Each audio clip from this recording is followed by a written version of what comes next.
So if you want to share internet from iPhone to Android, it's quite easy to do, and watch this video till the end because I'll give you a very valuable tip.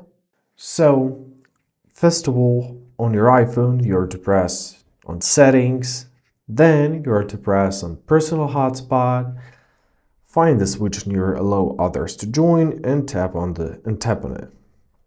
Now you're to set up your Wi-Fi password, so tap on it.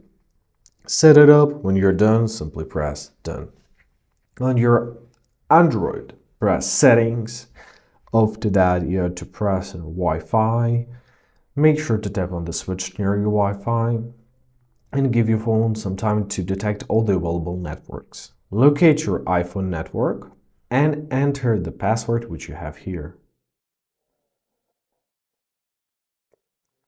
Press Connect. That's it. Congratulations, now you're connected. Let's try whether it's working. Now let's try to Google something. As you see, it works perfectly. So here's a little tip. Do not press forget. If you are changing the network, simply tap on other network if you want to change it, right? So let it be saved so you would be able to connect to your hotspot automatically. And basically, that's it. I hope this video was helpful. Thank you so much for watching. Have a great day and please consider subscribing to our channel.